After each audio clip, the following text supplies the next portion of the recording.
Fresher भी apply कर सकते हैं। अच्छी जॉब है, जॉब अपॉर्चुनिटी बार बार नहीं मिलती, ऐसी मिलता है। अब मेरे से क्या क्वेश्चन पूछे मैं बता देता हूँ। मेरे से भिड़ते ही पूछा आपका नाम क्या है, मैंने बता दिया मेरा नाम। फिर पूछा नितिन नाम का मतलब क्या होता है, मुझे नहीं पता था सच में। तो फिर पूछते हैं नितिन नाम से कोई फेमस सिंगर है। नमस्ते भाइयों, क्या हाल चाल है आप सबके, और आप सबको गुड मॉर्निंग। 2 वैकेंसी बताऊंगा, एक तो जज की है और एक सरकारी वकील की है। सरकारी वकील वाली में फ्रेशर भी अप्लाई कर सकते हैं। अच्छी जॉब है, जॉब अपॉर्चुनिटी बार बार नहीं मिलती है ऐसी।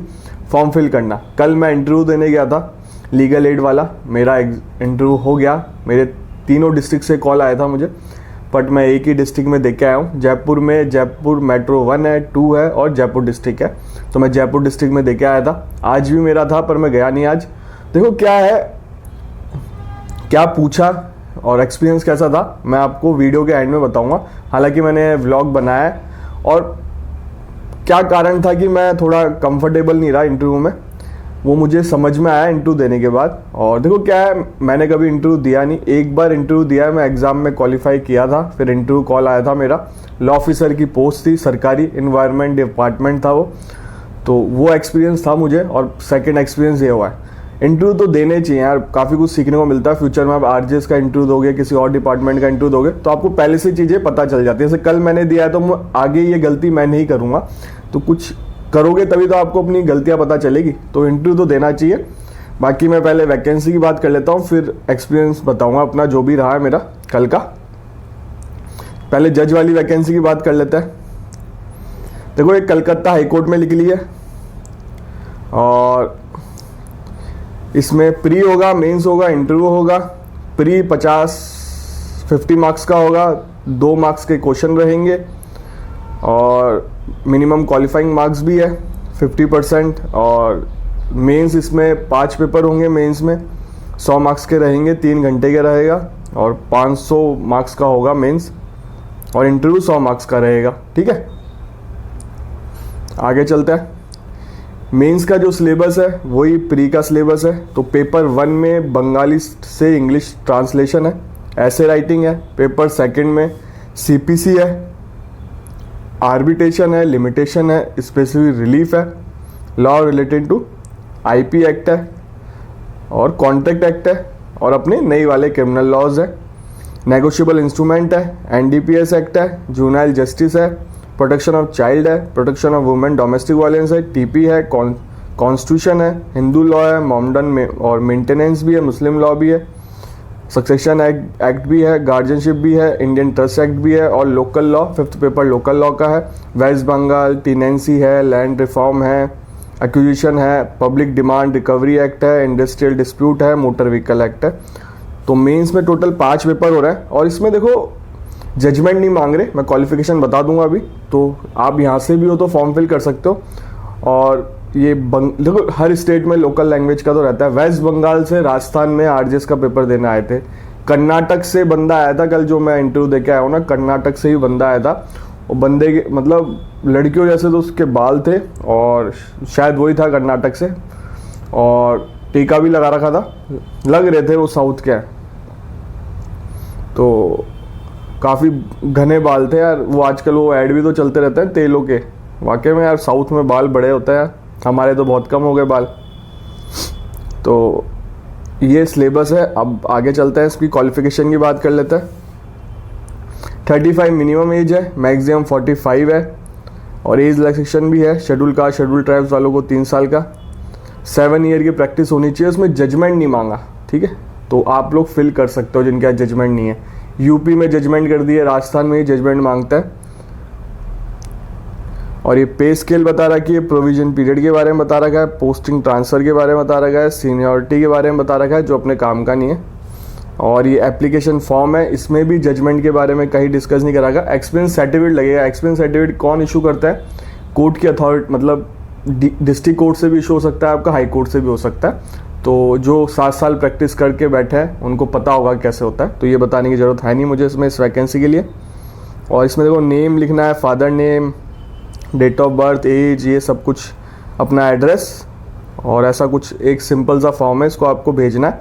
लास्ट डेट बता देता हूँ, फॉर्म की फ़ीस बता देता हूँ, 2000 रुपये है, और रिजर्व कैटेगरी वालों के लिए 1000 रुपये है, SC ST कैंडिडेट्स के लिए।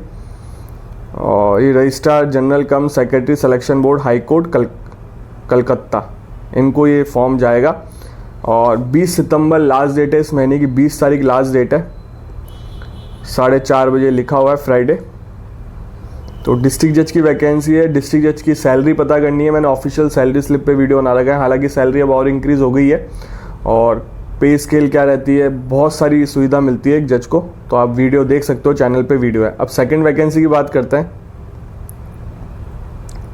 ये सेकंड वैकेंसी वही है जो मैं कल इंटरव्यू दे के आया हूँ, पर ये निकली है डिस्ट्रिक्ट में, और ये तमिलनाडु के हर डिस्ट्रिक्ट में निकली होगी, क्योंकि मैंने एक दिन पहले भी वीडियो बनाया था। अब ये दूसरी डिस्ट्रिक्ट दिख रही है मुझे, एक और डिस्ट्रिक्ट का भी दिख रहा है। तो जो भी तमिलनाडु से हैं ये अपनी अपनी डिस्ट्रिक्ट का देख लेना, ये वैकेंसी निकल रही है। जैसे राजस्थान में 222 वैकेंसी निकली थी, एक ही फॉर्म में सारी डिस्ट्रिक्ट का दे दिया, पर ये अलग अलग डिस्ट्रिक्ट वाइज निकल रही है।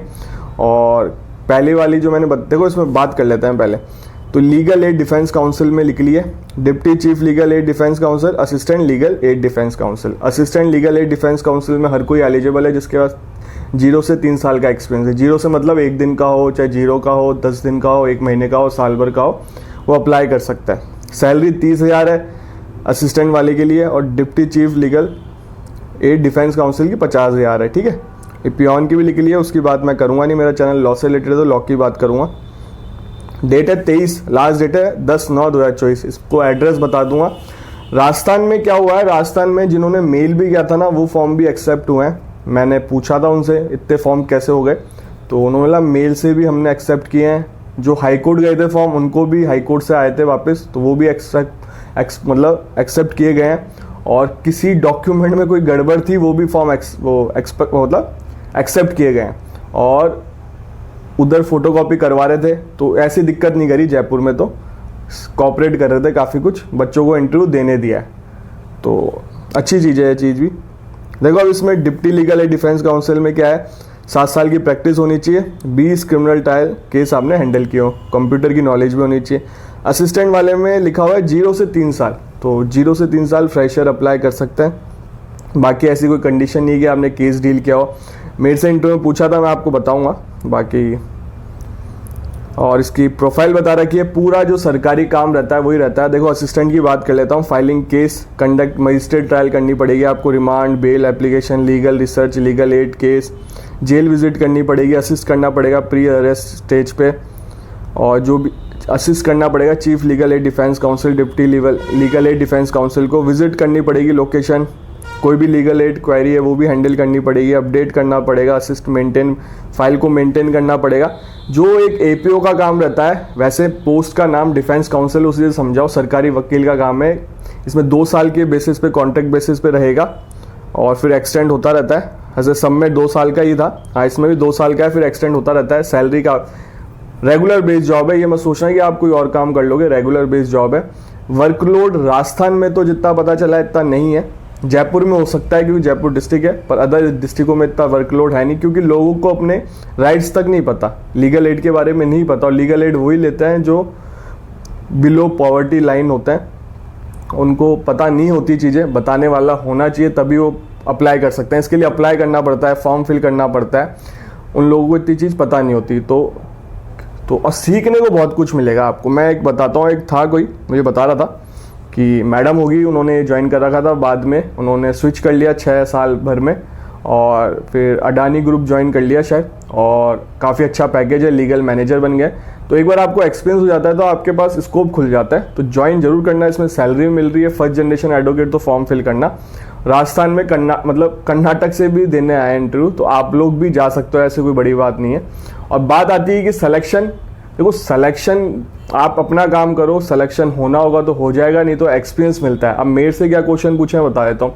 मैं पहले तो 5 घंटे मुझे खड़ा रहा मैं बाहर, बहुत मतलब एंड में जाके, फिर कोर्ट में कहीं जाके हम बैठ गए, बहुत ही एंड में जाके, क्योंकि कोर्ट था ही वो, तो कोर्ट खुले थे, जज साहब हट गए थे, चले गए थे, छुट्टी हो गई थी, फिर जाके हम बैठ गए कोर्टों में, कोर्ट खाली हो गए थे। तो मेरे से भिड़ते ही पूछा आपका नाम क्या है, मैंने बता दिया मेरा नाम। फिर पूछा नितिन नाम का मतलब क्या होता है, मुझे नहीं पता था सच में। तो फिर पूछते हैं नितिन नाम से कोई फेमस सिंगर है, तो मुझे नहीं पता था। तो मैंने क्या, गाने सुनने के शौक़ नहीं है मुझे, ना मैं मूवी देखने का ऐसा कोई शौक है। तो बोला, मैंने बोल दिया सर आपको कि मेरे को शौक नहीं है। वो बार बार बोल रहे थे आपको पता नहीं है नितिन नाम का फेमस सिंगर कौन है। तो मैंने कहा सर नहीं पता, मुझे शौक भी नहीं है गानों का। फिर बोला आपको किस चीज़ का शौक है, तो मैंने सोशल मीडिया बोल दिया।